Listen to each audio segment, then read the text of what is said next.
Welcome back, everyone, to another episode of the Fourth and Mile podcast. That's Nicholas Elliott. I'm JD Zaza, and it's college football week. And it's sad that we're already almost halfway through the season. And I think we are halfway. Yeah, week 9, I believe.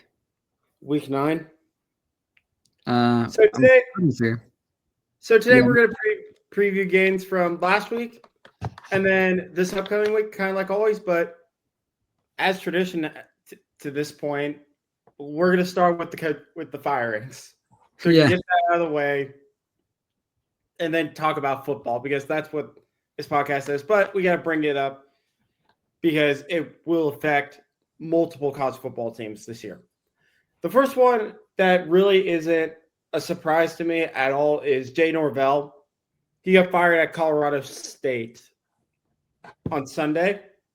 That one kind of was a long time coming. Ever since he called out Deion Sanders in his first year, it's just been downhill for Jay Norvell. And Colorado State's going to be looking for a new head coach. bad year to be in Norvell. Bad year to be in Norvell, indeed.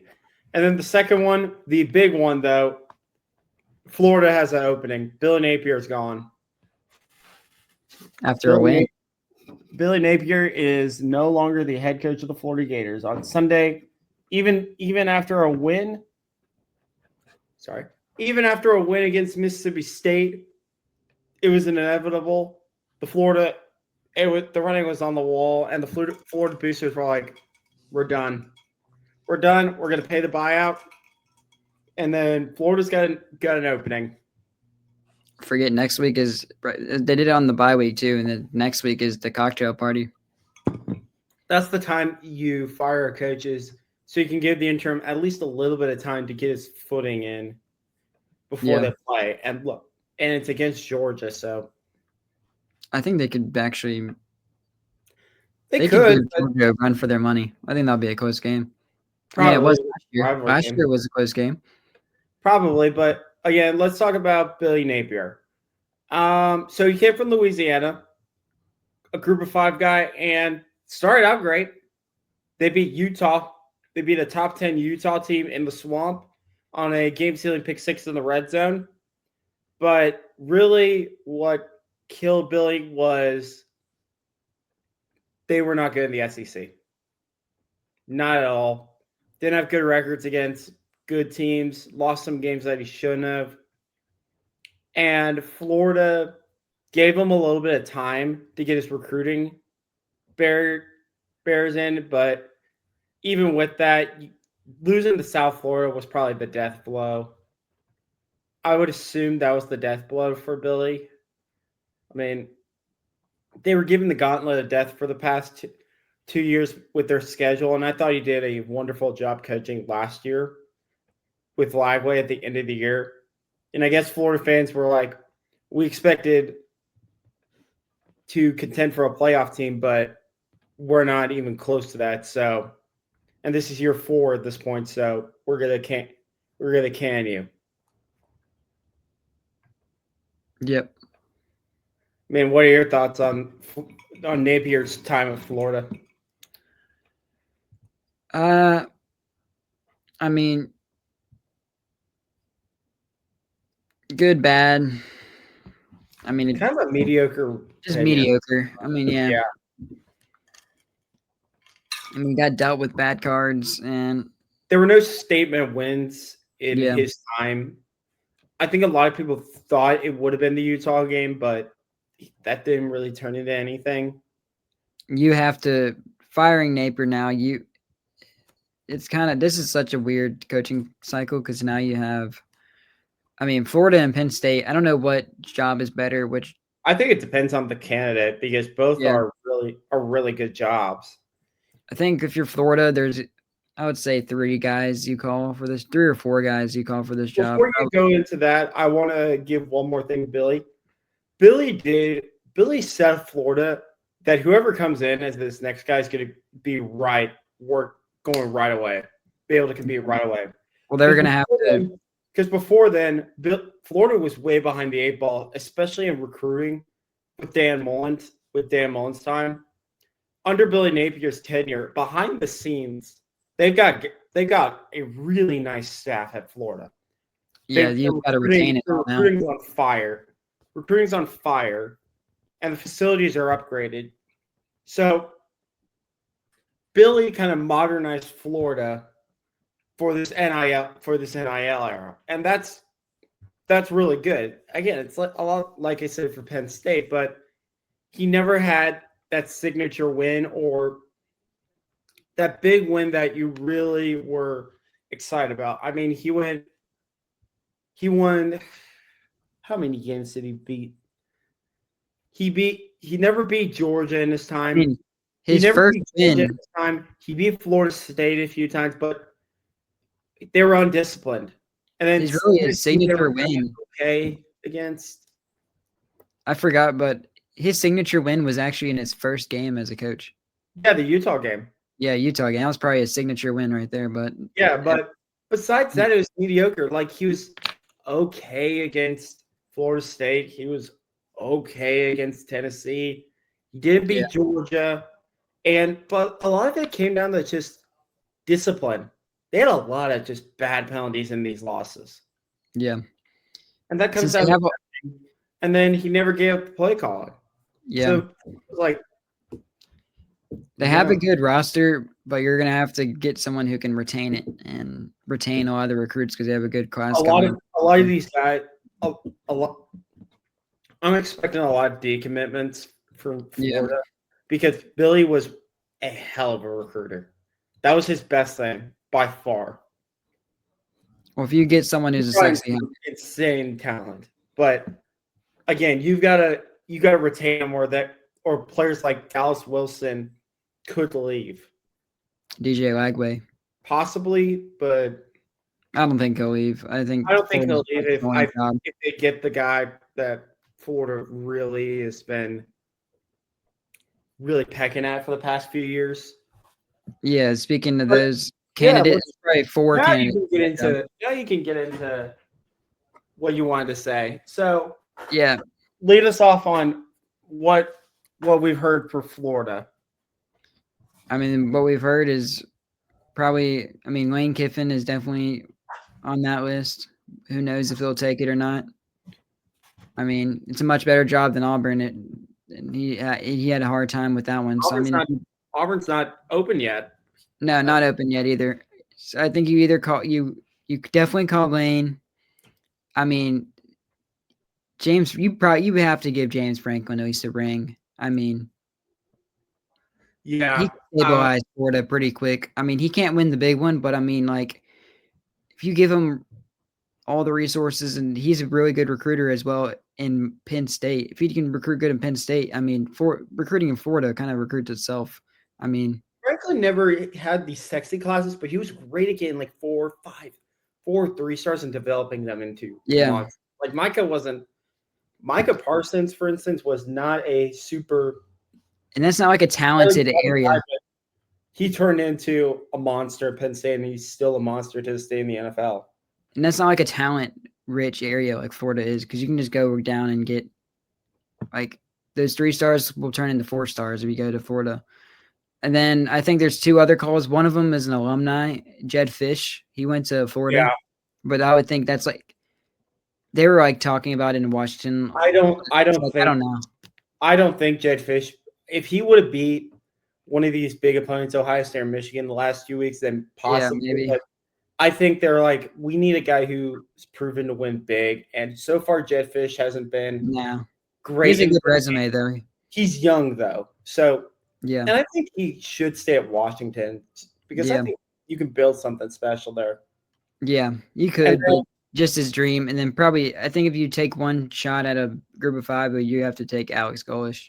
Yeah, I don't think with Florida, they're the one job that I don't think. Yeah, you can't go back to the group of 5 route. Stay far away from the group of 5, even though because that's where the 2 best coaches in Florida's history both came from the group of 5. Were group of 5 hires: Spurrier and Urban. They tried doing that with Billy, but that didn't work. So I feel like there's only 2 you can go for. Remember, Urban came from Utah, and Utah at the time was not a Power 4 team. There was a report coming out today, literally less than an hour ago, as of this recording. According to Molly McGrath, who's a very renowned reporter, Lane Kiffin told me he usually doesn't address those kind of coaching rumors in season because there's so much more football to play and there's so many bigger things to focus on. But he's actually going to do things differently today. In their team meeting, he's going to address those Florida rumors with the players. He's going to talk to them about it and say, hey, this is what happens when you win. This is a compliment for our players, our staff, and our entire program. He's going to talk to his players about it because there's so many new guys on their team this year that haven't dealt with it before. Interesting. So, a whole lot of nothing. Yeah, that's a bunch of nothing. So most of these, since a lot of these firings are happening now, it depends. A lot of these candidates are probably it's gonna depend on if they make the playoffs or not. Because if you make it to January, because you can't make it to January and still be up in the fence about your job because of the portal and everything And that January happens. is a big deal now because of the portal window is in January.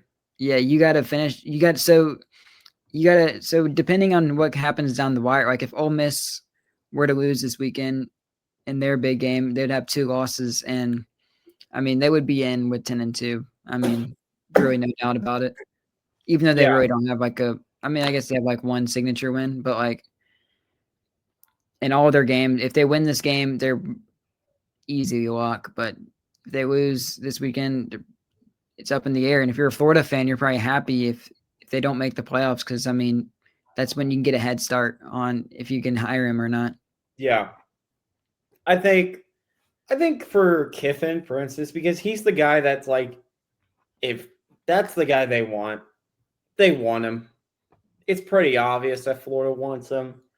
I think for Kiffin, it depends on what you prioritize more. Do you prioritize family, staying in Oxford, building, because what you can do whatever at Oxford and you're still a god. If he stays in Oxford, he'll never buy a drink in Oxford again. He'll have so many things named after him, and he'll get a statue outside probably on the Grove somewhere. Or you go to Florida, build that up, but they have the NIL. And does Lane Kiffin really want that national championship? Because he's one of Saban's probably most known disciples during his time, and he's never been to a national championship, let alone been 2015. But he left a national championship. He was there for that one. That was 2016 he left. 2015 he was there. But does he want to be a head coach at a national championship team? Yeah. Because if you look at Ole Miss, I mean, Florida's obviously a better job than Ole Miss. They have more money. This, and this. But I think it just depends on what Kiffin wants. We'll see if it comes down to it. We'll see because they reported last week they were going to have they were in talks for the extension at Ole Miss, but I guess that hasn't gone pen to paper yet. So I mean, here's the thing: Kiffin's been in all these rumors. Ole Miss knows how to do it. They're so used to it at this point that it's like, all right, what do we got to do this time? Because he was the guy. He was probably going to go to Auburn if it wasn't for his daughter. Yeah, and then this time there'll be way more. The contract will be much more lucrative than and then finally, if he goes to Florida, he will legitimately be the most hated man in Tennessee. Like not even close. Not only because he left after a year at Tennessee, hated from the West Coast Tennessee. You go to one of their big 3 rivals, not gonna be happy. If they don't get Kiffin, I think you make 2 calls. Golesh would be my pick. I think he would work there. I just don't think Florida would go for him. The other name I think you try is Eli Drinkwitz. Yeah, that one. I forget about him, but that one just like I don't know if he'd be kind of like dorky at Florida. I don't know if he'd kind of fits the mantra. I don't think would like him, especially if he doesn't win quick. I think I would rather James Franklin over Drinkwitz. Drinkwitz is a really good coach, though. Yeah. All right. Getting the last week. Yeah, let's do it. All right, we can start Friday night. last Friday night. Louisville went down to Coral Gables and wow, shocked Yeah. Miami. I knew that they would keep it close, but I mean, I didn't think they would pull it out. I was watching this game kind of on my phone while working football, high school football, because that's my job. I said in the preseason that I think Louisville's a legitimate threat in the ACC. Yeah, I think Jeff Brom's a top 10 coach, a top 10 coach in college football. This guy is being top 5 teams. he's like 4-2 against top 5 teams. Yeah, he beat Ohio State. He was the coach at that Purdue Ohio State game where Purdue just ran him out of the building. Yep. But yeah, the thing with Louisville is they just continue to get portal quarterbacks and they continue to make them better. It's like and Miller Moss. Yeah. Yeah, he's doing. Miller Moss has looked a lot better than he was last year. Well, he had untapped potential at USC. You saw the flashes, just never collect. Louisville's 5-1, or the 5-1 or 6-1 in there. Yeah, they only have one loss, and that was to Virginia. And Virginia's a good team. Solid team, yeah. Yeah, they're still undefeated. Now they lost to NC State. They're one loss to NC State. Yeah, but that was like an out of conference loss. They scheduled. Oh yeah, because of that weird. Technically, they're undefeated in the ACC. So. Yeah, like that should be an ACC game, but and then Virginia and Louisville, that game went to overtime. Yeah. Right now, the ACC, there's a lot of teams that are. Right now, Georgia Tech is kind of in control because they have a pretty easy schedule. Virginia is also, yeah. They're the only team undefeated. Yeah, they're a weird team. I could see them choking up one of these ACC games. They just win. They don't dominate teams. They're not flashy. Right now, them and one other team I think are undefeated in the ACC. Actually, 2 other teams are undefeated in the ACC. Virginia, because that was an out of conference game. What was their? They lost to NC State, but it was out of conference. And then SMU. SMU, yeah. SMU won against Clemson last week, but Clemson was without Klubnik. It's still a big win. You go still a good win on the road. I mean, everybody was counting the ponies out. And we'll find out what SMU is next week when they host Miami. Yeah, that's their big game. Well, they have a tough schedule. They got to play Miami and Louisville. Yeah. But they get both of those at home. So that's But getting back to the actual game. Carson Beck. Oh, that was bad. 4 interceptions. Well, he was the Heisman favorite. Yeah. Or one of the Heisman favorites. His odds went from like plus 350 to win the Heisman, according to FanDuel, all the way down to like plus 2,500. Yeah, you can't turn it over 4 times. And the picks, if he would have won that game, his odds probably would have been still like 10-1. It still would have been bad, 10-1. The picks weren't good either. They weren't good picks. Like I thought one of them, maybe one of them was kind of whatever, but most of them were either underthrown deep balls or just bad reads. Yeah. And again, Miami continues the old tradition of losing a game that they shouldn't.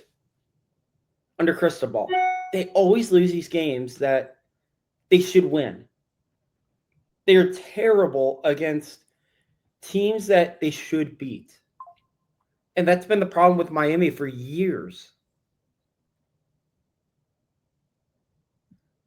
And this was the year.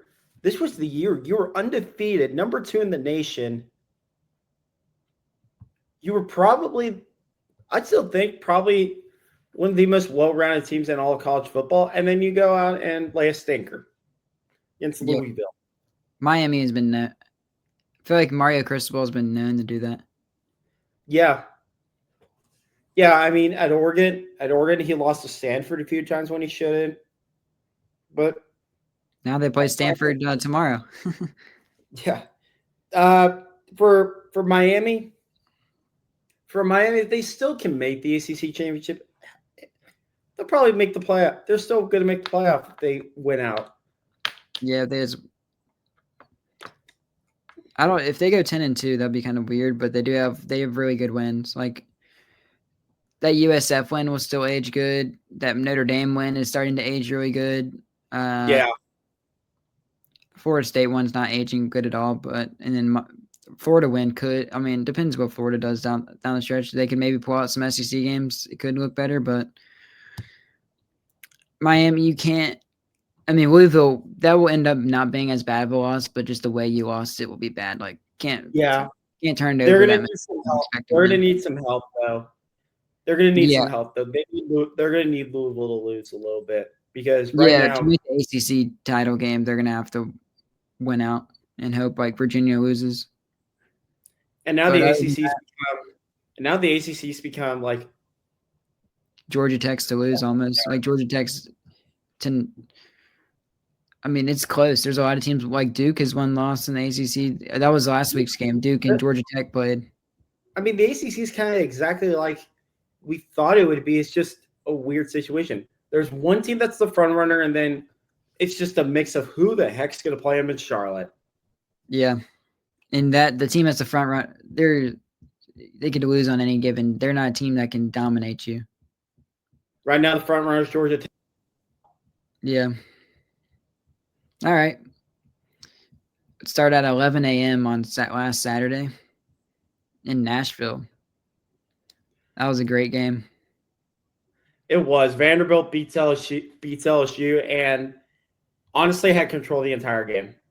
They got to a lead early and did not give that lead back to LSU at all. I mean, LSU was – they just couldn't get off the field on third down. Vanderbilt was just – It was a bad matchup. It was a bad matchup going in, I thought, for LSU too. Whenever they would get off the field in like the fourth quarter, their offensive line is just so beat up and just not good at all. And they just give no time for Nussmeier. And that's just like – I almost feel bad. It's a dark situation. That's been the problem with LSU all year. They just don't have a run game.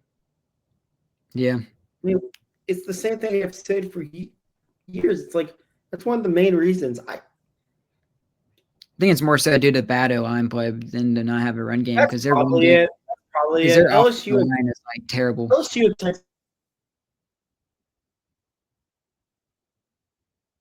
two main examples in the SEC. Now, good offensive line really helps.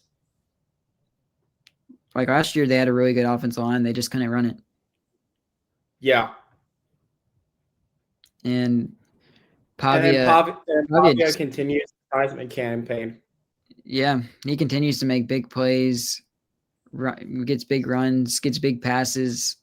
They have decent receivers, and they have a really good tight end. I mean, Eli Stowers is going to be they got NFL players. I mean, Eli Stowers is a first round or second round pick.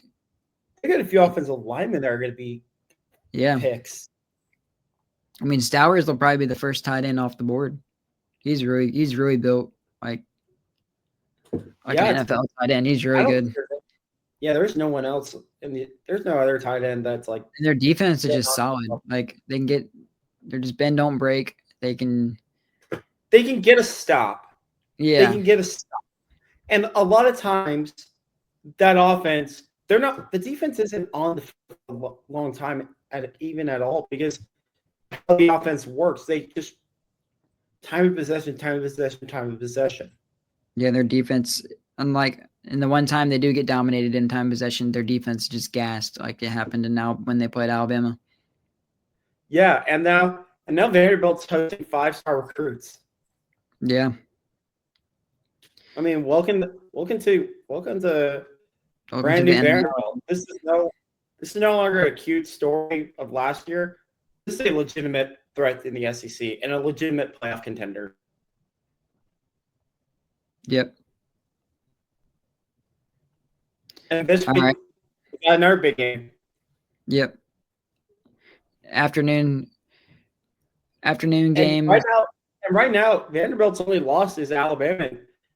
It was because Pavia had two bad turnovers in the red zone. Yeah, they're sitting really nicely. Who the heck knows what? Possibly Vanderbilt's undefeated. Yeah, right now you're Vandy. You're sitting nice, but you have 3 tough games. You have a tough remaining schedule. You have to go to but environment. If they're playing this good, they're going to be a playoff team. Yeah. All right, let's get into the afternoon game. All right. And this game was a track meet. Oh, bad defense all around.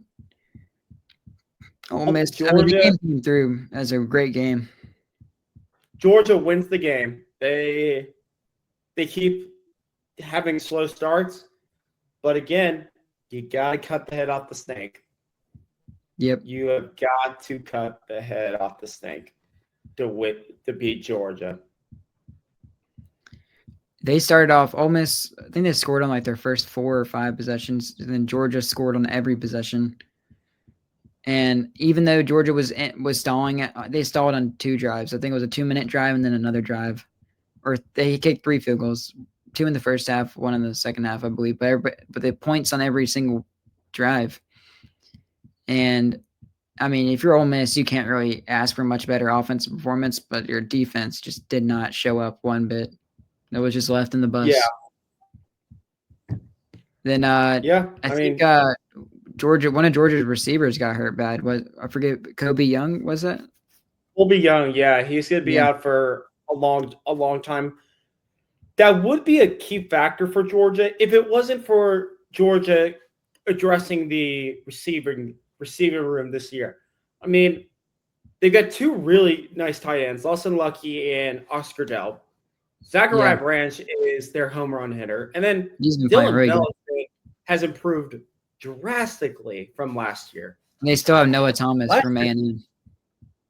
Yeah, Georgia's got guys, but that's not a fun loss. But Georgia's strong suit this year is their offense. Their defense is who knows. And who would have thought that?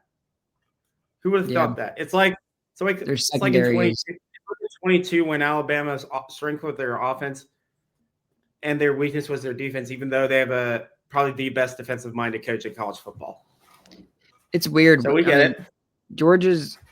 They don't really have that guy up front. They don't have a good secondary at all. Then they have a lot of young guys. They don't have any difference makers. They don't have any difference makers this year. Last year it was Michael Williams that pop up. It was Michael Williams and Jalen Walker. The year before, Jalen Carter. All these great corners, all these great safeties. This year, no one stepped up for Georgia on the defensive side.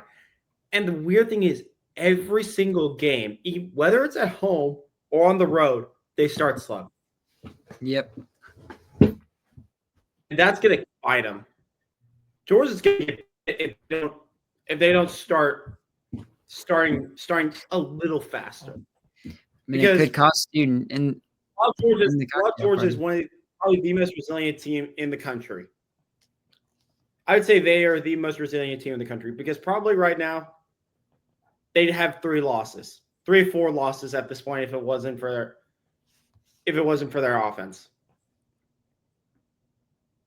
I mean, it's that bad how it starts. I mean, the Auburn game, the Tennessee game, the Alabama game, and the Ole Miss game. That's 4 games where it's been really bad starts. But again, give credit. Gunnar Stockton is really, really coming into his own as a Georgia quarterback, and it's been looking a lot better. They just got to get the defense to kind of become a bend don't break at this point. I mean, what are your thoughts? I mean, their defense is just bad, but I mean, their offense. I mean, Gunnar Stockton has been awesome. I mean, yeah, he's underrated. He's underrated. No one talks about him as one of the best quarterbacks. I think he's legit. I think he might be a top 3 quarterback in the SEC this year. Oh, he's definitely a top 3 quarterback in the SEC. He's incredible this year. I mean, the top 3 quarterbacks in the SEC, probably Marcel Reed, Trinidad Chambliss, definitely, and then probably Gunnar Stockton. Aguilar, I'd put him in the top 5. I mean, but Speaking of Ole Miss, I come out of this game really excited for Ole Miss. Offensively, yes. Defensively, no. It's the same old defense that Alabama fans. Here's my point, though. The last few Ole Miss teams cannot play against Georgia on the road. Yeah, that's true. But it's just like, but they did it last year, though. Do they need to improve on defense? Do they not have like key guys on defense last year? Yes, but also, Ole Miss hasn't had a close game on the road in a while. Usually, these big games they just fall flat on their head, especially if it's on the road. Remember the last time they played in Athens? They got beat. Yeah. Well, then the year after that they won. Yeah, but it was more so they can't win on the road. Ole Miss on the road has been historic, has been not good recently, but they're getting there. They're getting there on the road. And going into Athens and putting up 42 points, you win 99% of your games if you score 42 points. Yeah, I'm just too bad our defense can't get off the field at all. Yeah, and Trinidad they had chances to win late, but Trinidad Chambliss has been one of the biggest stories in college football.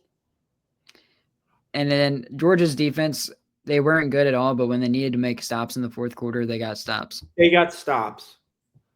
And that's again Georgia DNA right there. Yeah, this isn't a typical Kirby Smart team, and that's what came into effect in this game.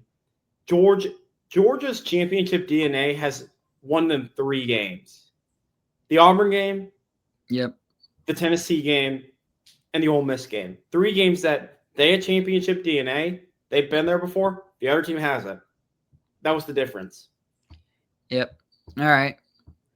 Let's get on to this game before we get on to the main event. Texas Tech, without their starting quarterback, goes in the ASU and, runs and falls in Sam Levin's first game back. Welcome, Texas Tech. Welcome to the Big 12. Even though your talent fee is bigger than anyone else, you're in the Big 12. Yep. Every week's a war. And you went into Tempe, Arizona with an Arizona State team that is not dead yet. No, they're not dead. But how many losses does Arizona State have this year? They got 2. Who's their second? State and who? State and Utah. Because the Utah game, they didn't have Levitt. They had the start Jeff Sims. That's right. The thing with this game is ASU was up pretty much the whole game, and then Tech made it interesting late. They tied it up, and then I think they may have either that they took the lead or they tied it up. It was one of the two. Pretty sure they may have taken the lead and then had a game-winning drive to win the game. Yeah, they were up by. I think they kicked the field goal, went up by 3, and then Arizona State went down and won the game. Yeah, but they're dealing with injuries now. I mean, it just shows how both teams are dealing with injuries. Texas Tech, they don't have their quarterback. I mean, their backup is still like giving them chances to win. Are they getting Morton back this week? I think they play Oklahoma State, so they really don't need him. But no. But the big takeaway of this game is Texas Tech doesn't have any breathing room anymore. No. If you got to run the table at this point to make the playoff. Well, as long as you make the Big 12 championship. You got to win the Big 12 title game. I only think one team in the Big 12 makes it, unless it's an undefeated BYU against a 1-loss whoever. Right now, there's 2 undefeated teams in the Big 12. Do you think you guess the other one? BYU. And the other one? Cincy. There you go. Cincy. Yeah, their only loss was in Arrowhead earlier this year to Nebraska. Yeah, Cincy's been playing really good. They have a tough test. They play Baylor at home. Baylor could be sneaky. Yeah. But I mean, Houston's also 3-1. Willie Fritz. I still think Iowa State can come around and make some noise. But Tech has the tiebreaker over some of these teams that they're going to continue with. Yeah. Like Utah, they're kind of out of it. They're 2-2. They're kind of out of it, but they had the tiebreaker over them. For example, they have. I was disappointed in Utah. Just like the Holy War. I mean, BYU really controlled that that Yeah, game the whole time.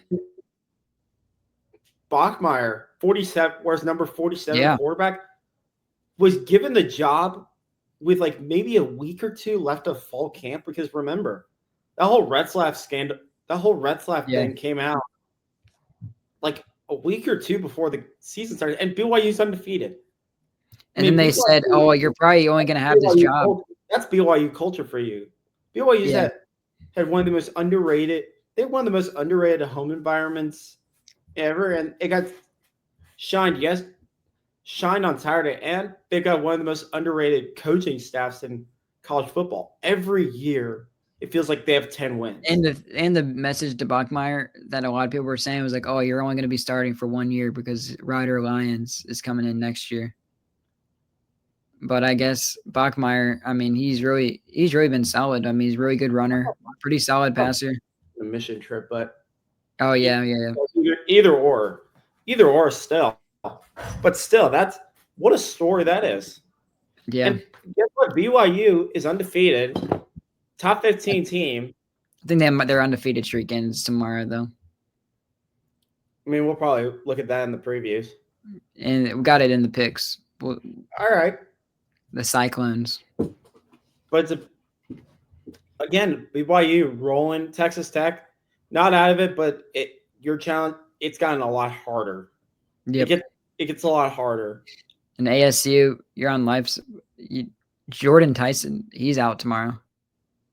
Ooh, that's not good. But they're playing at Houston at home though, so that'll be a good game. That's gonna be a fun one. That's a big one, the Big 12. Yeah. What's Texas Tech's schedule look like for the rest of the year? Let me pull it up real quick before we move on. Big 12, I've got it right here. Let's see what Tech's. Again, this is Big 12, so it's not like one of the toughest schedules ever. But we got a big game coming up. Okay, so this week they play Oklahoma State on the 25th. They'll probably win that game in home. Then they can't win by 30. It comes down to two massive games. First, they go on the road to Manhattan to play Kansas State. That won't be easy. Kansas State team that's risen, that's gotten better and better throughout the year. And then the big one, you host BYU. Yep. And that could be a potential game day spot. Very possible. And then especially after BYU keeps winning. What? Especially if BYU stays undefeated before that. Absolutely. And then you got UCF and West Virginia. And all these games, all their November games, Texas Tech, are at noon. So I get used to early morning kickoffs, Texas Tech fans. All right. You ready to get into the third Saturday? Let's do it. So Alabama beats Tennessee 37.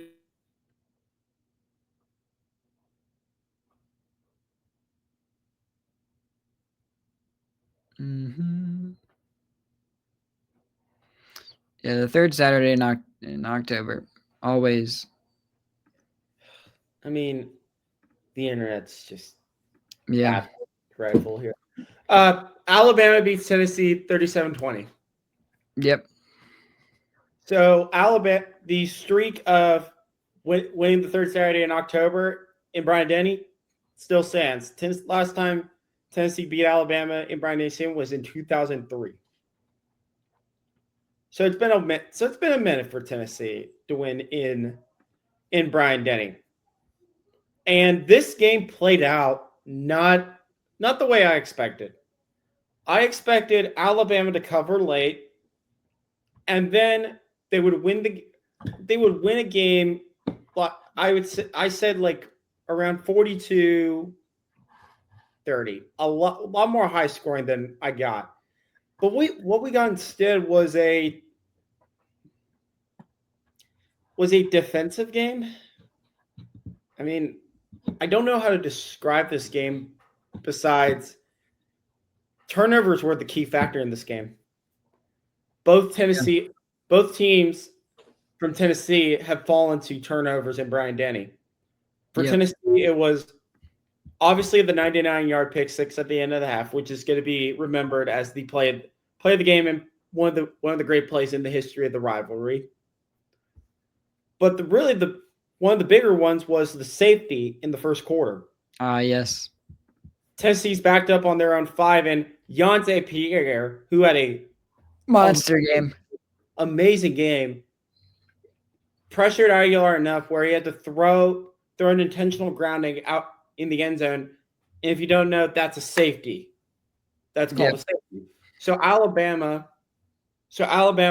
not only got two extra points, but went down and scored, which made it a 2-possession game.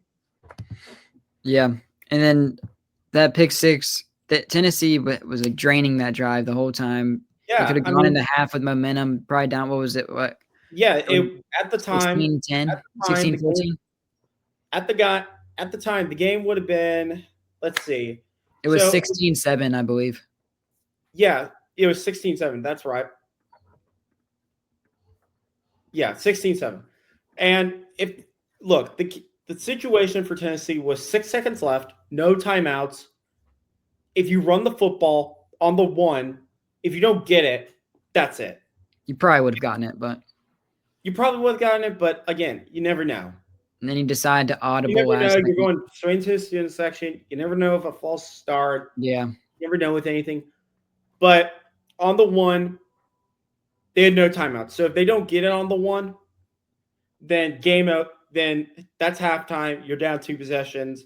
Bama gets ball started in the second half. Tennessee, what they decided to do instead was pass the football because probably Heupel said, Aguilar, if you don't see it open, just throw it away. We'll kick a field goal and make it a 1-possession game.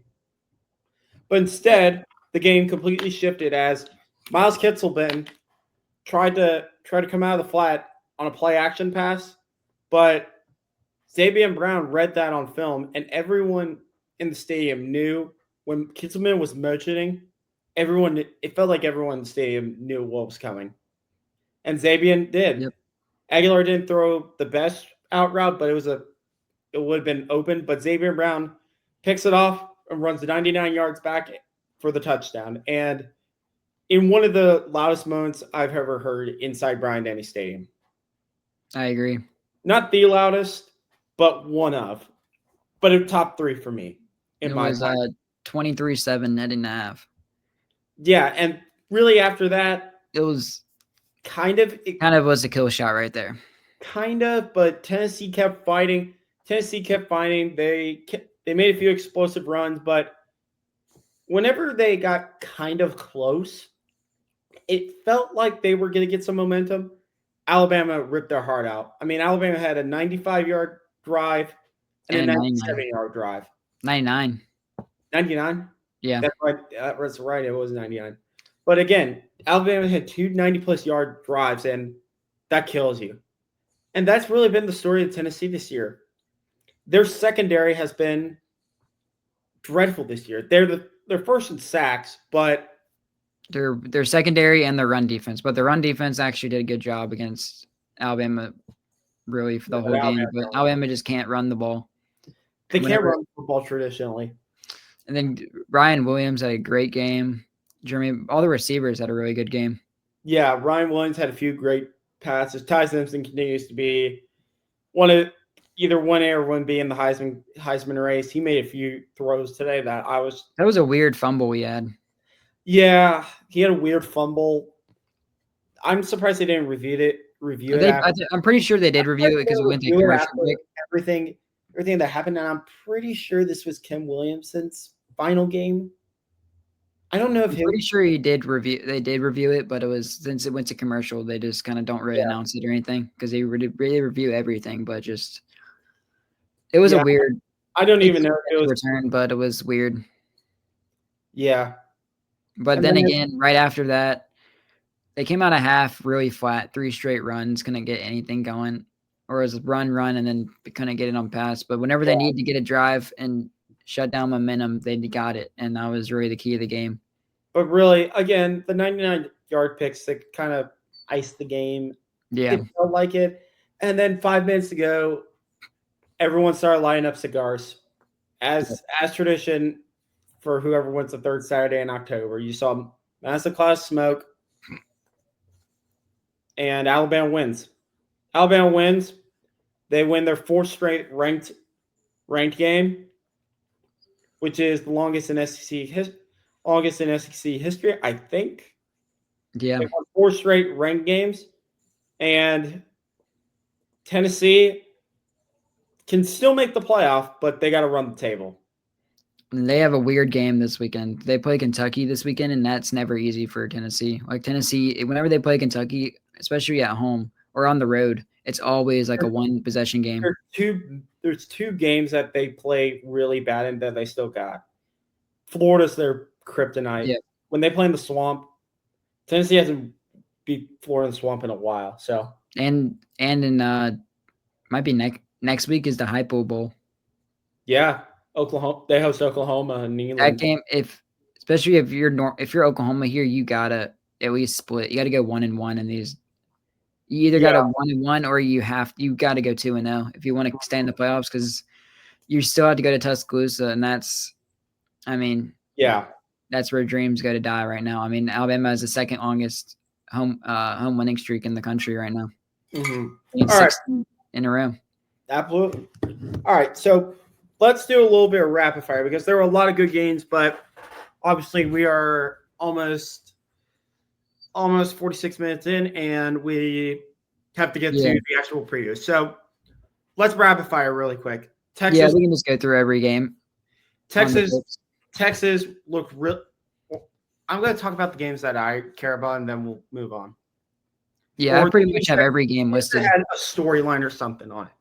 So Texas looked terrible against Kentucky, got outgained, got out turnover, everything, but still won in double overtime on a goal line stand. On a goal line stand by their defense, which has been the strength of them. Florida beats Mississippi State with a D lineman pick 6 to end the game. With the D lineman pick to end the game, State had a few guys wide open, but as we said before, even with a win, it didn't save Billy Napier's job. He's axed. UAB with Alex Mortensen. Yeah.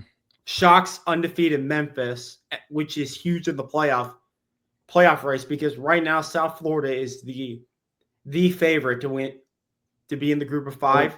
Speaking of that, they play each other tomorrow. So, well, there you go. I thought that would have been game day if Memphis would have won. In Memphis as well. Yep. Tulane survives Army. They're still in the running for the playoff, but they're going to need some help from Memphis to beat the Bulls because right now Tulane is undefeated in the American, so they're but they have 2. Don't they have 2 losses? They only have 1 loss, I think. Ole Miss, maybe. We just thought the Ole Miss. They beat Duke. They beat Northwestern. So yeah, they only have 1 loss. Yeah, I don't think they've lost in the American. But they survived against Army late. UMass, that was brutal. They find out that was absolutely brutal. I feel for UMass fans. What else? Oh, Missouri Auburn. Yeah, that went down to the Auburn really gifted them that game. They missed like 3 field goals. It's been typical Auburn. They missed Auburn. Their kicker, Evan McPherson's brother, missed like 3 field goals. And that's Auburn for you. They just give away games. That's Auburn for you. Missouri wins in overtime, in double overtime. I think it was double overtime. And they set for a big game this week that we'll get to shortly. Nebraska's playoff ambitions dead after laying yet another egg to Minnesota. And Jake Fleck rode the boat. What else am I missing? Ohio State cruised against Wisconsin. They're the best team in the country. No shock. Indiana cruised. Indiana cruised against Michigan State. Oregon cruised against Rutgers. What else am I missing? A&M survived the scare in Vietnam. Yeah, they were up by 10 with like in a 2 minutes left. That game really wasn't as good. Arkansas's defense never got to stop. No. Marcel Reed's looking really good. Yeah, A&M, they got a big game this week. We'll find out a lot about A&M this week. What else am I missing? Any other games that you want to rapid fire really quick? That's pretty much it. Let me think really quick. I'll bring it up later if I miss anything. We already mentioned SMU winning. Yeah, SMU beat Clemson. Really Georgia Tech beating Duke. Georgia Tech, yeah. Wasn't that close? Wasn't that a really close game? It was kind of close, but Georgia Tech, too many turnovers from Duke. Haynes King continues to add to his legacy. What else? Florida State ran into a wall of trees as the Duke burns. I think that's it. TCU and Baylor played. TCU beat Baylor. Baylor played. That was a rain game. TCU won. Yeah. TCU won. Duranda's job might be gone. Anything else? Big 12. We talked about the big games in Big 12. We talked Michigan beat Washington. Oh yeah, I was high on Washington. Bryce Underwood, that was like his big coming out party. They were terrible in the run. They were terrible in trench warfare. See what happens when Michigan Notre Dame and beat USC. Yeah, that's the one I was about to. Jeremiah Love is really good at football. I thought that game was going to be like a monsoon like type game, but the weather ended up being fine. They reportedly thought they were going to like cancel the game because there's so many lightning strikes, but the weather cleared up. And USC couldn't beat Notre Dame. Notre Dame was like, "We're Notre Dame, and you're not. We're going to win." And Jeremiah Love is really good at football. And Jordarian Price too. There's your next first round running back right there in Notre Dame. I mean, Price, he had a kick return as well. Yeah. Again, I thought USC would go in and win the game, but Notre Dame's playing really good football. Wouldn't want to play them right now. No, they're right now. That was their much needed win they needed for the playoffs because now they're pretty much. They just went out, which their schedule is pretty easy. They're in. Probably gonna have to go on the road somewhere, but you're in. And that offense, it would be tough for any team to have to play against. And you have to play. You're playing against a team who already has playoff experience. And CJ Carr has been awesome. Yep. Like one of the best freshman quarterbacks. All right, we've been on this way too much. Let's try and make this a manageable podcast for our viewers. Let's get in the previews. All right, just want to do a 2-minute drill for each one. I think for the bigger ones, we give a little bit more time. Like I say, like give quick thoughts on each, and then we get into picks. All right, Ole Miss, Oklahoma. Ole Miss, Oklahoma. Probably the SEC. Oh, one more thing about this week. The SEC dominates this week again. Yeah. I mean, what is there to say? I mean, there's ranked on ranked games in the SEC in every single time slot. Ole Miss, Vanderbilt. No, Ole Miss, Oklahoma. Oklahoma's 5.5-point favorite. I like Ole Miss here. I like Trinidad Chambliss. I feel like they're more of a balanced offense. Mateer passing hasn't been great. They cruised over South Carolina because they ran the football. I think Ole Miss is going to actually have sort of a run defense. I like Ole Miss here. Again, like I said, I really liked what I saw from Georgia, but the key could be that Ole Miss and Lane might not be 100% focused with all the Florida rumors. And you're going into Norman, Oklahoma, which is one of the tougher places to play in the country. I think Ole Miss is done for. Like, why so? They can never win these games. Ole Miss, every time they go on the road in these ranked environments, they never come out on top. Like, I would actually give them my flowers that they can win this game. You come off last week really kind of deflating because you played like super good and you couldn't get a win against Georgia. Now you head on the road to Norman. Mateer is getting healthier. It's going to be rocking in Norman, ranked on ranked. And Oklahoma's defense really matches up well with what Ole Miss wants to do. Yeah, you kind of talked into it, but I kind of talked into what I'm going to pick. But I still like this Ole Miss team. Next game. All right. Cox. Bama South, and South Carolina. Alabama, This is South like South Carolina. Carolina's. Trap game. The trap game of trap games. This is the trap game of the year for Alabama. This is the healthiest South Carolina's been. You've won 4 ranked games in a row, and you're not on a bye week just yet. You just got to go through Williams-Brice and beat South Carolina.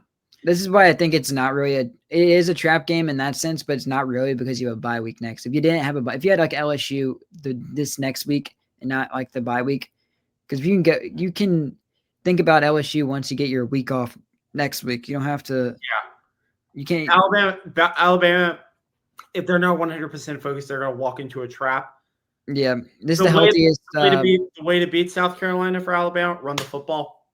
They're the healthiest they've been. South Carolina. Yeah, Jon Stewart's playing, but I think their offense could be a lot like Missouri because Missouri had really fast pass rushers as well. Look how Alabama torched them. South Carolina's secondary is not the best. It's kind of like Tennessee's. They don't really get beat over the top. They keep everything in front of them. Yeah, but Alabama's been really good at not. On the defensive side, Mike Schultz probably going to call the game of his life. It's just how it goes. Yeah, especially since as an Alabama fan, even though they had a protest outside for that. But what for Alabama's defense, contain Lenore Sellers, have a safety over Nick Harbor. I think Alabama wins. I do think South Carolina covers. I think this will, but I hope it's an easy win for Alabama, but I don't think so. I think this is South Carolina's Super Bowl. If they get blown out here, Shane Beamer's future might be up for grabs, per se, in Columbia. Yep. Next game, let's do game day. Missouri goes into Vanderbilt. Vanderbilt's hosting College Game Day for the first time ever.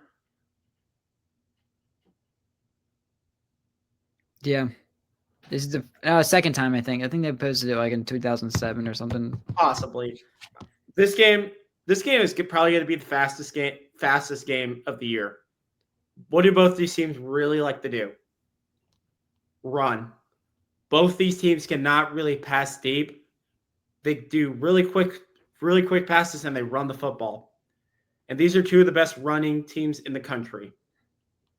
Pavia and Pribula, two of the best dual threat quarterbacks in the country. Ahmad Hardy and Cedric Alexander, two of the best running backs in the country. Stowers, one of the best tight ends in the country. Strength on strength, very similar teams. It's really going to depend on which defense can force the other to throw the football because both Vanderbilt and Missouri don't have that playmaker that you fear to go deep on you. No. You have right now, I'm going to go with the quarterback that right now, just Missouri Vandy. I think I trust putting the hands in Pavia way more than Pribula at this point, especially with how last week went. And Pribula played. I don't know. He played all right against Auburn. Still got the win. Hardy didn't really do much. He did a little bit, but now you're going into Vandy. Vandy, it's going to be sold out, rocking in Nashville. And I think Vandy, if you're Vandy, you got to keep the ball out of Missouri's hands. You got to run it down their throats. You got to pull out the pass every now and then, play action. I think it'll be I don't know if it'll be I think it might be a high scoring game, but I don't know. Vandy's run defense has been pretty good. It's going to be which quarterback plays better. And I trust Pavia more in this spot instead of Pribula, who, when he had his first big game against Alabama, he kind of lost it. The lights got too bright for him. And last week, the lights almost got too bright for him again, but snuck out of Jordan Hare live. But now you got Missouri had all those home games to start the season. They get back-to-back road games, and now you're playing on the road. I mean, it's not that hostile of an environment, but I mean, this is Vandy's biggest home game ever. I don't know what to think about this game. This game could be really close, but I don't know either. I have no clue. like I would put I trust Pavia way more than Bo. That's really my 2 cents on the game. All right. Gonna be a great football game. This last game might be weather, might be some rain, but hopefully not. Usually never rains in Death Valley except for last year when Alabama played. But A&M, this is not really like a Mike Elko team because Mike Elko teams are usually really good defensively. Their defense has just not been good. It's been all right. We'll see what happens. If they win this game, if A&M win this game, are they 8-0? Yeah, they're undefeated still. You know what that means? They're going to the playoffs. Unless they lose every game, then the 8-4. Oh yeah, 8-4 curse is done. 8-4 joke is dead. I mean, they play Samford right before Texas, so if they win, really wasn't. 8-4 jokes are probably dead. I think the 8-4 jokes were dead when Mike Elko came. Yeah, but they went 8. They went. Yeah, that was good in year one. Now they were like 6-1. They were like 6-1, right? 6-1 hit in November, and what happened? They went 8-4. 8-4 was good for them last year, though. Just given to where it was, but it's just Texas A&M. That's Texas. If you're A&M here in this spot, you have to get home on Nussmeier and give him every hit you can because he has been taking tons of shots, and he's like every play he's like a fallen soldier. It's like he's just every time he's like getting a shot at a doctor's office. Every time he gets up, he's just like limping around.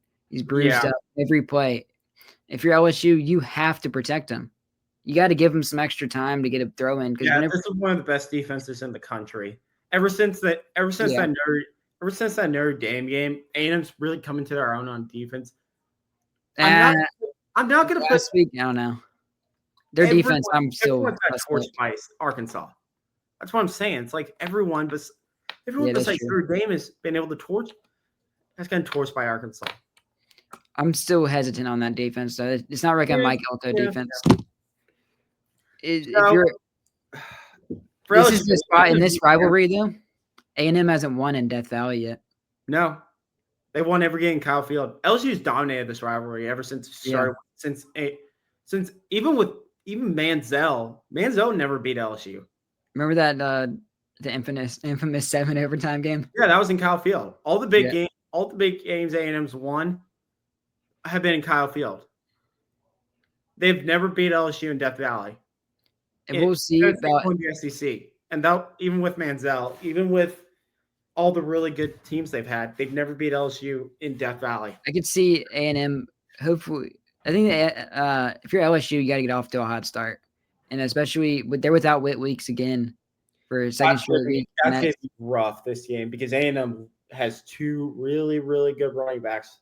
Yeah, but LSU's actually they weren't bad against Vanderbilt against the run, really. It's just like Vanderbilt was hitting them with this game's gonna come down to what kind of game is this? If this is gonna be a typical LSU game this year where it's like a 17-10 game or like a 20-17 game, then A&M's winning. It also depends on the weather. It's supposed to rain. We'll see if it rains or not. It's like 40%. If it rains, then you could chalk it up. I already know who I'm picking. Yeah.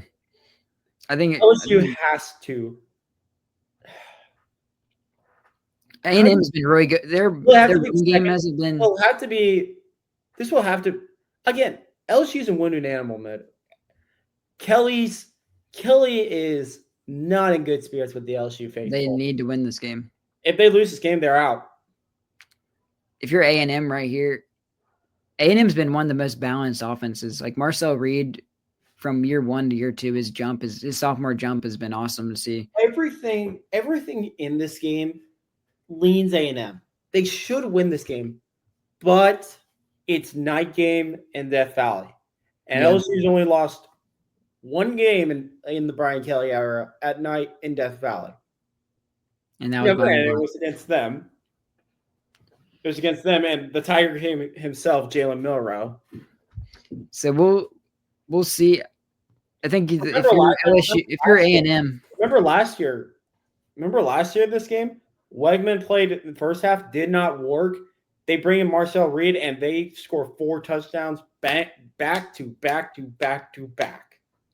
If you're A&M, even if it is raining a little bit, you can still rely on the receivers because you have really good receivers this year. Both these teams have excellent receiving cores. Yeah. But the issue with LSU is like they haven't been able to get it to them. They haven't been able to rely on these guys, No. even though that's the strength of their team. They've got probably LSU's got a top 3 receiving core in college football this year with Alabama. They're deep there. They Xavier just Thomas, haven't been able to. Xavier Thomas is like their 5th guy, and he'd be like a wide receiver 2 or 3 on most teams They just haven't been able to use them at all. because of the offensive line. But yeah, I mean that's pretty much it. But let's get into picks. You ready? Yep, let's do it. I have no clue how we did last week, but Yeah, we'll see. we'll just get into this week's games. All right. Well, I have a good bit of games. It's a little bit mixed. Here's a rivalry game: Sunflower Showdown. Kansas State versus Kansas. Kansas State. Yeah, I like K-State on the road as well. They've been playing. All right. Ole Miss, Oklahoma. You got Ole Miss? I was going to Oklahoma. You talked me into it. I just You like talked me Oklahoma's into it. defense. You talked me into it, and I think eventually, I think maybe that comes back to bite him. That given the floor. Plus, it's Oklahoma and Norman. Yeah, and that defense, Oklahoma's defense has been really good. Again, if Ole Miss wins this game, then they will make the playoff. Yeah. Well, even if they lose this game, their only remaining road game, I think, is Starkville, which could be. I mean, that would be really. I mean, I'm going to that game. I'm going to that game this week. They play Texas this week. I'll be there. Yeah. USF and Memphis. Memphis Bulls. stinker last week. Bulls. I got the Bulls as well. No one's stopping that offense. Especially if they kind of stop UAB with their backup, new starter, new coach. And they were playing for a new coach. On a roll. This game, I think, is going to be a shootout. Illinois, Washington. Yeah. I think I got Washington. I do have Washington as well on a bounce back, and it's in Seattle. Washington's like my one team this year where I'm just like, I can't get off them. I can't get off them. Big 12 showdown here in the afternoon. BYU heads to the Cyclones. I got Iowa State. I think BYU's been they've been this team the past couple of years where they've been really. It's tough going names. Yeah, I'm going with you. I'm going Iowa State. Especially BYU's over the past couple of years, they've been really lucky in some of these wins. And they beat Arizona in overtime after like a long when they lose, it's usually on the road. Yeah. They're really good at home. If this was in Provo, I'd pick the Cougars, but easily. You're going into Ames. All right. Plus Matt Campbell and Vanderbilt. Probably coaching for Penn State, possibly Penn State job. Yeah, Matt Campbell is a really good coach. Vandy, anchor down, or you got Missouri? MIZ. I got the upset. I like Missouri more. I think their edge rushers are. I think they got fast edge rushers, and I think they stop Pavia. I'm like stick with Pavia, but I don't know about this game. This game is a coin flip. Like I think Ahmad Hardy is going to eat, and that guy should be a first-round running back, but he won't be. I want Cowboys to get Ahmad Hardy so bad. I think I'm going to stick with Vandy, but I might switch. I might pick them for tomorrow. I don't know. I like Missouri's defense more than I do Vanderbilt, and that's where I think it's going to come down to, because again, it's going to be time. Whoever wins this game is going to win time of possession. All right, Baylor and Cincy. I think Dave Aranda's done. This game could be a shootout, though, because both defenses are bad. I got the upset. All right. I got the upset. Baylor can score. Yeah. Baylor can score. No confidence really in that. I like Cincy, and they've been doing good. I haven't watched a lot of Cincy this year. I've watched. They're great, but they're good offensively. I don't know about defensively. All right, the game you're going to. Mississippi State, Texas. I got Mississippi State winning the game outright. Wow. I'm gonna stick with Texas. I don't like it, but I don't. they're dead. Their season ends in a couple weeks, but Who they're a Texas? weird team. They're a ebbs and flows team. They looked really good against Oklahoma. They looked really bad last week. They couldn't do anything against Kentucky, and then Mississippi State's a weird team. On defense, they're decent. Their offense is just kind of. Look, they should torch. They should be able to torch Mississippi State's offense, especially with Wingo. But I trust Texas defense in this game because Mississippi State's offense, their offensive line is just not good, but they're able to run it really good. It's weird. That's where they I have a think, really good rushing offense. That's where I think Mississippi State could win this game. I think it's going to be Fluff Bothwell. Yeah, they have a really good running game, but their passing game is just Shapen gets like no time. But yeah, I know. I got Mississippi State winning the game outright. Showdown in Death Valley.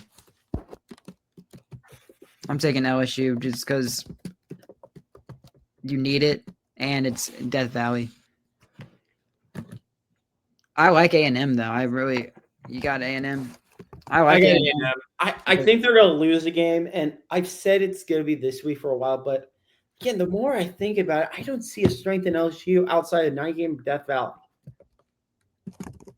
And if that's your only strength, the only thing I like more than the past couple of years in a lot of these games, that's been their only strength, and that strength has worked for them. That's true. Fair. Like Ole Miss the past couple of times when they've gone to LSU, like last year when they went to LSU, it seemed like everything was Ole Miss is to lose, and Ole Miss lost it. That's fair. But some of these places are just cursed.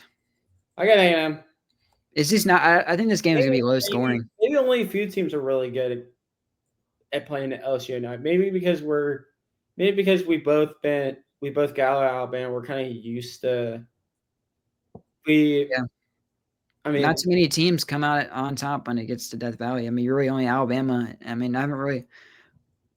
like you said, there's only been they've only lost one night game, and it was Alabama last year. This game's really weird. This next one, the last game, we're picking Tennessee and Kentucky. This game's a weird rivalry. Tennessee. Yeah. It's just kind of. I feel like Kentucky is just fully deflated after last week, where they should have been. They have the potential to torch Tennessee's. This could be a shootout. Again, Heupel's bad, not great on the road. And he's always struggled with Kentucky. On the road. Kentucky's like his kryptonite. Really? They always go back and look at all the games in Lexington. It's always close whenever they play. But I think Tennessee's going to win this game because after last week, I like their offense. I like Tennessee's offense, but last week they just couldn't get much going. I mean, they missed a lot. Aguilar missed a lot of throws in the middle of the field. All right, I got one more thing before we leave. Indiana UCLA. Where are you going on that? Do you think Indiana covers? I like UCLA. UCLA's just been different. They've been playing good. I think that could be a game. I think that's a game. We'll see, because 11 a.m. it's gonna be 9 Pacific time for them. So it might be, but last time they played 11 a.m., I think it was Michigan State or something. They dominated them. But I think Indiana better watch out. This game could be a track meet. Nico and that offense have been waking up, and UCLA's defense is so bad. Indiana's defense, I guess they're good. I don't know what to think of them still. I think they're good. I think they're all right. I don't know. Yeah. I really like Cignetti, but it's just their offense is really good. But and then two questions in it. First, what is the game you're most excited for? And then second, what is the upset watch? The upset watch, if we're going by top 25, the upset watch is BYU's on Upset Alert. Mm-hmm. Going in names. Yeah. Game you're most excited to watch? I love watching a Death Valley game at night. Yeah. A&M LSU. I would say Missouri Vanderbilt, but I'm not going to be able to. I'm not going to be able to watch that game because I'm going to Starkville. Yeah, I won't. And that's the same time as the Alabama game. I'm also going to say the same thing. 9-game Death Valley. But second, you know what? No, I'm going to say Oklahoma Ole Miss. If Ole Miss wins that game, they will That'll be a good game. Yeah. And then the team on upset watch, I'm going to say BYU as well, or you're going to get a different one. Texas. I want to do something different. Just give you Cincinnati. I could say Texas. It wouldn't really be much of an upset though, but probably I'll say Baylor, but I'm gonna say Bama.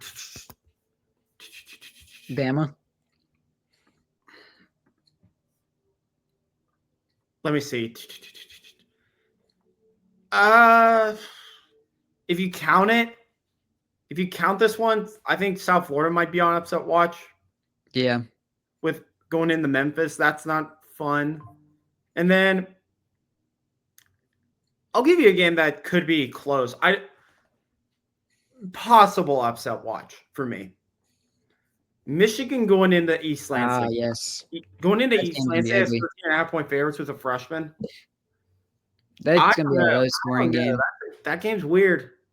That game's going to be low scoring, I feel Paul like. Bunyan trophy. Battle for the Paul Bunyan that's a weird one, and it's in East Lansing. Yeah. When Michigan State's won games, it's usually been in East Lansing. All right. You got anything else? That's it. Everyone have a great week, and this is going to be a great college football week. I'm hoping Alabama wins so I can go You'll be having to watch. You'll have to You're not going to have any signal in that stadium, and you have to watch the game. No, I'm going to figure it out. I'll figure out a way. You know what? Next week? No, not next week. Bye week. In 2 weeks, we'll start a new segment. The playoffs. Oh, yes. Bring it back. We will bring that segment back. But right now, we've got a really nice slate of college football, and then next week for all our years, you won't hear any Alabama talk from us next week outside the recap. Yeah. I mean, Alabama's been the story the past 4 weeks, though, but just because the matchups have been good. Yeah. They've been like the matchup every week, pretty much. I mean, this is the game. This week, they're not like one of the top 3 games you watch, but this again, it's a trap game. I kind of said it at the start of the year that I think this could be a trap game. I really hope it's not. I hope they just come out, just do what they should do, but Alabama, especially Kalen DeBoer teams. When was the last time they've had a nice game on the road? Probably the LSU game last year. And then get ready for possible head coach firings. I think we can see 1 or 2, but that's it. You got anything else? I got nothing. All right. So that'll do it for this episode of the Fourth and Mile podcast. We'll be back next Thursday for the recap and preview of next week. And then we'll be back Tuesday for our NFL episode. But to sign off, that's Nicholas Elliott. I'm JD Zaza. Have a great week, everyone. And peace.